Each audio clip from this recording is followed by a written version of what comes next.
Rabotai, on va raconter maintenant quelques histoires sur Moreno Arav. Et donc, comment on voit l'Ashgaha Pratit. On avait dit que Moreno Arav, il s'est marié et il est parti à Tunis. Alors lui, il est resté 7 ans sans avoir d'enfant. Il n'a pas eu d'enfant. Et où il priait? Il priait dans la synagogue où il y avait Rabbi Yaqub Bukhara.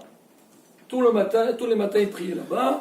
Et on dit que Moreno avait été très marqué sur l'onion de Tfila Banetz. Un jour, après qu'on a fini la Tfila, on voit que le Rabbi Yaqub Bukhara, il regardait Rabbi Masliah. Les gens ils commencent à partir. Une fois que Rabbi Masliah, il a enlevé donc son talit de tefillin, le Rabbi il l'appelle. Il vient avec Emad Kavod, il sait que c'était un Kadosh. Il a dit oui, Kvod Arav, qu'est-ce que vous voulez? Il a dit, dis-moi, je ne comprends pas. Tu sais pas c'est quoi Tfila B'Tzibour? Tu sais pas c'est quoi répondre Amen et Baruch Hu Baruch Shemo? Le Rav il entend ça, il a eu peur. Il a dit, Rav, qu'est-ce que vous voulez de moi? Moi, vous me voyez tous les matins, je suis à la synagogue et je prie, je suis parmi les premiers. Et il lui a dit, je ne parle pas de toi. Il lui a dit, tes enfants, je ne les vois jamais à la synagogue. Est-ce que tu crois un enfant prier à la maison? Il est au Seydi Havato, mais il faut qu'il vienne à la synagogue, il faut qu'il apprenne à répondre Baruch Hu Baruch Shemo sur le Kaddish, le Choulé. Le Rav, il entend ça, il ne savait pas quoi dire. Il lui a dit, Kvod Arav, Mehila, c'est vrai, ça fait 7 ans que je suis là, mais je n'ai pas d'enfant. Dis quoi? Tu n'as pas d'enfant? Le Rav, il entend ça, il enlève ses tuilines, Rabbi Yaqub Bukhara. Il dit, je jure, avec cette mitzvah de tuilines, que dans l'année tu auras un enfant. Comme ça, il a dit. Rabbi Messiah, il entend ça, il a dit, c'est Tqabla. Quoi, le Rav, il est nishba, avec les filles, il rigole pas avec ça. Il rentre à la maison, pour lui, ça y est. Bessora Tova. Et effectivement, le Rav, il a eu un enfant, il a un garçon. Alors ce garçon, il a commencé à grandir, mais c'était un Aïloui. C'était déjà, dès qu'il était petit, tout le monde savait que c'était quelqu'un d'exceptionnel dans le Beth Midrash. Déjà son père, j'imagine, étudiait avec lui et tout. Et même son père, il lui a acheté un cahier dans lequel il faisait écrire les Hidushim. On sait que, à l'époque, Rabbanim d'avant, en Tunisie, beaucoup ils ont ce anyan d'écrire les Hidushim. Voilà Rav Dougissadon, toujours, il dit, Uqne le Chahaver, le Tana, il dit, c'est quoi Uqne le Chahaver? Ou Qane le Chahaver. Qane, c'est le stylo. D'accord? C'est Qane, c'est que ton Haver, ton ami, il faut tout le temps écrire. Il dit, toujours, il dit, quand tu écris, il y a toujours des nouvelles choses qui viennent, et ton limoud, et il s'agrandit, il se développe. Mais si tu étudies seulement, donc tu vas pas aller encore plus loin. Alors, les rabbanim, c'était ça leur vocation. Et cet enfant, il étudiait, il avançait. Mais malheureusement, à l'âge de 7 ans, il est tombé malade. Il tombe malade, et les médecins, ils disaient que sa vie, disant que c'était pas simple ce qu'il avait. Et un jour, Rabbi Masliah Mazouz, le jour de Purim, il donnait cours à ses élèves, aux Talmidim. Genre, regardez, le jour de Purim, les gens, ils s'amusent, ils boivent et tout. Et lui, il donnait un shiur. On vient, on lui annonce, la mauvaise nouvelle que son fils, il est niftar. Ah, c'était un grand choc pour lui. Et il est parti vers le Echal, il a dit, Hashem Natan, Hashem Lakahi, Hashem Evorach, il est parti.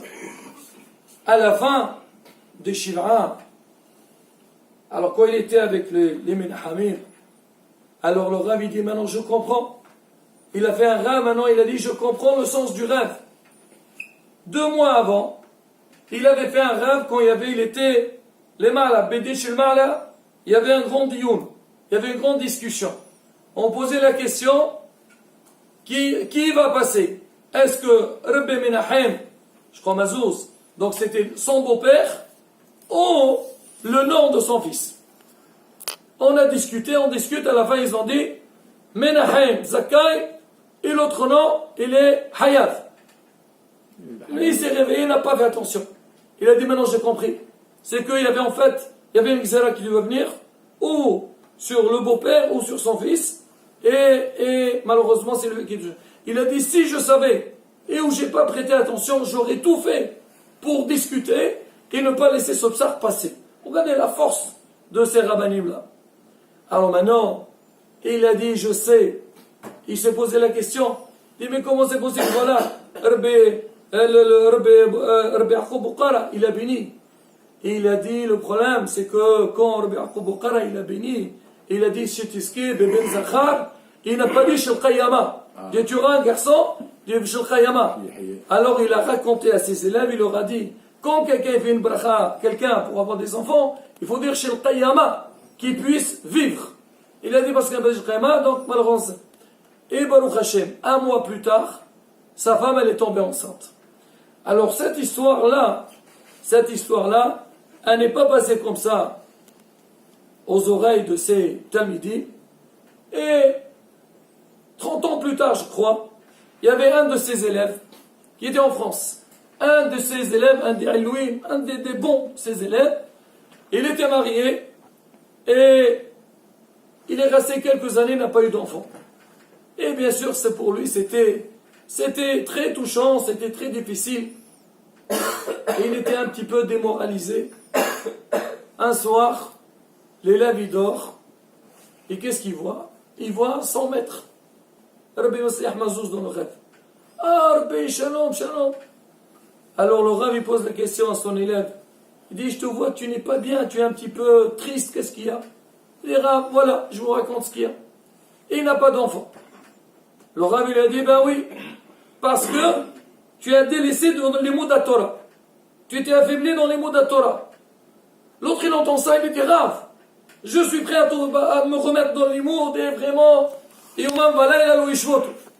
Le Rav il a dit, alors si c'est comme ça, alors je te bénis, cette année, tu auras un enfant. Et le Rav il est parti. L'autre dans le restaurant, il dit, Rav, il a dit, vous n'avez pas dit Shel Qayama. Le Rav il a rigolé dans le Rav, il a dit Shel Qayama. Et Bezat Hashem. Et donc son élève, Baruch Hashem, il a été zouché d'avoir des enfants plus tard. Alors Moreno Arav, Rabbi Messiah Mazouz, donc on a dit sa femme elle est tombée enceinte, et il a eu un enfant plus tard. C'était qui l'enfant qu'il a eu? Moreno Arav, Rabbi Meir Mazouz, Shihye, Liyamim Touvim, Barukim. Alors il est venu, alors lui, déjà dès qu'il était petit, c'était envoyé sur lui un inouï. On dit que déjà, à l'âge de 4 ans, il a commencé à se mettre, on dit qu'il avait appris, donc le Tokonsov, il le connaissait par cœur, tout, de tous les côtés. Et un jour, son père, quand il a commencé à grandir un petit peu, il a voulu le mettre dans le ma'allam ou la yeshiva. Il est parti voir le directeur de l'école. Il a dit, voilà, moi je veux que mon fils il entre pour étudier avec les talmidim. Il a dit, quoi étudier? Mais attendez, déjà qu'il fasse Aleph-Bet, il y a un ordre à suivre, il y a un programme. Il a dit, écoutez, interrogez-le, et vous allez voir. S'il sait, c'est bon, il ne sait pas, il est comme tout le monde. Alors le professeur, le directeur, il prend un livre, il ouvre, Parashat Mishpatim, et il commence à lui lire. Il connaissait tout. Alors le directeur le voit, il a compris que c'était un bon. Il a dit, attends, tu as fait une faute. Mais c'est quoi la faute? Il a dit que c'est marqué Ouiyas a un cas, en tous les cas, Ouiyas a sous le sadé, tu as fait un serré, alors qu'il fallait faire un choix. Il a dit, mais pas du tout. Du quoi, pas du tout? Moi, je suis entendu. Il a dit, attendez. Mais ce sadé-là, qu'est-ce qu'il y a? Il y avait un choix. Et que nous, on sait que quand il y a un kamas, et après il y a un choix, le choix il devient choix na. On ne dit pas Ouiyas a, on dit Ouiyas a. Moi, j'ai pas dit serré, j'ai dit un demi-serré. Parce que ça, c'est shvana. Alors, le directeur, il a compris qu'il disait quelque chose qu'il ne comprenait pas trop. Il a dit à son père, ton fils est en train d'expliquer des choses que moi, je ne comprends pas. Ah, vas-y, il est rentré. On arrête de discuter. Alors, Moreno Arabe, donc Rabbi Meir a commencé à entrer. Donc, une puissance. On dit que, il raconte, Rabbi Meir, que les élèves, ses amis, ils disaient, tout le temps ils étudiaient la Torah, mais ils ne connaissent pas l'algèbre, ils ne connaissent pas les maths. Alors Rabbi Meir, il a entendu ça, ça l'a beaucoup touché. Et quoi? Ils veulent dire que l'imoud ha'ol, il est plus fort que l'imoud Torah? On va voir. Et il s'est mis, il a pris toutes les masertot dans lesquelles il y a des comptes. Maserhet Eruvin, Rosh Hashanah, il y avait tous les endroits, il connaissait tout. Les Mishnayot aussi, Kil'aim, il y avait tous les Mishnayot où il y avait vraiment des comptes très très très compliqués. Et il a commencé à les apprendre. Et après, dans la suite, alors ses amis, quand ils venaient, ils lui posaient des questions. Eux, ils avaient des explications, des démonstrations qui prenaient, on va dire, un certain nombre de temps pour prouver. Et lui, en quelques secondes, il leur montrait que vraiment ils connaissaient. Ils ont vu que la force de la Torah, elle était très puissante. C'est qu'on dit que dans la Torah, il y a tout ce qu'il faut. Mais malheureusement, les gens ils pensent parce que Torah, c'est les choses qu'on ne comprend pas. Alors certainement, ce qu'il y a dans la Torah, ce n'est pas des choses qui sont de valeur. Maintenant, Rabotai, alors il faut dire qu'au niveau des histoires, il y a plein d'histoires. Je ne peux pas te raconter, je n'ai pas tout lu. Moi, je me rappelle un peu aussi des histoires que je me rappelle à Yeshiva. On nous racontait sur la Gadlout de Moreno Arabe. Il y a une chose qui s'est passée la semaine dernière, certainement. Vraiment, la semaine dernière, on avait fait la Iloula. On a dit que c'est ce soir, Kaf Aleph, c'est la Iloula de Rabbi Messiah Mahmouz. Mais toujours la Yeshiva, ils font, quelques jours avant, ils font en même temps la Iloula de Rambam, de Rabbi Khalfoun, de Rabbi Avraham Cohen, Rabbi Yaakov Borsera, parce que malheureusement, il y a beaucoup de tzadikim qui sont partis cette période-là. Et il paraît qu'il y avait plus de 10 000 personnes qui étaient présentes. Dans cette... On peut voir, vous pouvez voir aujourd'hui, donc la soirée, et il y avait... Récemment? La semaine dernière, oui. Oui. Tu peux voir, je t'envoie le lien si tu veux. Écoutez, et tu regardes ça, tu entres dans le site de Kisser Hamim, il y a la Iloula, tu vas voir Bi'anara le monde. Il y avait le Rav Lau, donc le grand rabbin d'Israël, qui a pris la parole. Il a dit, Moreno Arab Rabbi Messiah Mazouz, il était à Tunis, et Ba'avonot Rabbim, il a été assassiné là-bas. Et donc les Goïm, ils savaient que derrière lui il y avait toute une Torah, parce qu'il avait ouvert une yeshiva. Il voulait effacer la Torah. Il a dit, alors il a été assassiné à Tunis, et derrière ça il y a une yeshiva qui s'est ouverte en Israël, et que ses enfants ils ont prié, on voit B'Ainara, comment la grandeur de cette yeshiva, des Elohim, des Poskim, des Talmidi Hachamim, mais vraiment cette yeshiva, aujourd'hui c'est des témoignages, c'est pas les gens de la yeshiva, rabbanim de la yeshiva qui le disent, c'est les rabbanim de l'extérieur. La semaine dernière j'ai entendu Morena Rav Rabbi Shlomo Amar. Alors lui il a dit, il était impressionné, il était venu pour un examen qu'on avait fait au Talmidim de la yeshiva, il y avait 7 jeunes Bahurim, pas des grands jeunes, on leur a fait un mifhan sur tout le chasse, et par cœur. Et ils connaissaient tout, ils ont répondu sans aucun problème. Et ça c'est ça c'est une récolte, ça c'est des fruits. Et ça grâce à quoi? Grâce à l'imoud, donc de Raboté l'Ardushim, qu'ils ont donné et qu'ils ont réussi à développer ça. Ils ont ouvert 10. Ils ont ouvert 10 chez vous.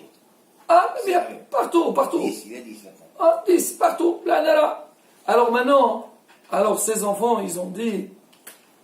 Alors quand on entend un petit peu l'histoire, des fois on se dit, on pose la question, on dit, pourquoi le Rav il a tardé à avoir des enfants? D'accord? Eux, ils ont répondu sur la question. Ils ont dit, imaginez-vous qu'il a eu les enfants très tôt. Malheureusement, quand il y a eu l'accident, qu'il est niftar, alors maintenant les enfants, ils auraient été un peu âgés. Et s'ils seraient venus en Israël avec un certain âge, ils n'auraient pas pu faire ce qu'ils avaient fait. Mais là, comme ils sont nés un petit peu plus tard, ça fait qu'au moment qu'ils sont partis en Israël, ils étaient encore jeunes, ils avaient vraiment la force, et Baruch Hashem, ils ont réussi à développer la Torah, et donc propager tout l'enseignement qu'ils ont reçu de leur père et de leur rabbanim. Donc, Srotam Dagin Alenu, et nous, pareil, Rabotai, on parle beaucoup. De toute façon, c'est normal qu'on doit rappeler nos ancêtres, nos tzadikim, Mais la chose qu'on doit savoir, bien sûr, on doit prier qu'eux, ils prient pour nous. Mais aussi, il faut que ce soit un modèle pour nous. Que nous aussi, on essaie de les imiter. On essaie d'avancer dans Torah et Mitzvot Ma'asim Tovim. J'ai dit ce matin dans le cours, c'est que mon Rabbi Mazouz, il le dit tout le temps. Et quand il parle avec les Bahurim, il dit on fait beaucoup de moussar. Un homme, dans la vie, on a dit la Torah. Il faut étudier la Torah, mais il faut aussi faire du moussar. Le savoir-vivre. Il dit c'est quoi le meilleur livre de moussar? Un homme, il a envie de savoir comment se conduire. Il a dit quand tu prends la biographie d'un gadol, d'un grand, c'est pas seulement mashpia, c'est quand tu vois la demouk, tu vois la personnalité, donc ça te donne de l'envie et ça te donne une poussée pour que toi aussi tu sois shoef pour avancer et grandir. Et la sorte que pour que nous aussi on puisse donc étudier la Torah comme il se doit et la développer et qu'on soit zouché et me chastreno ben rabbi. Amen.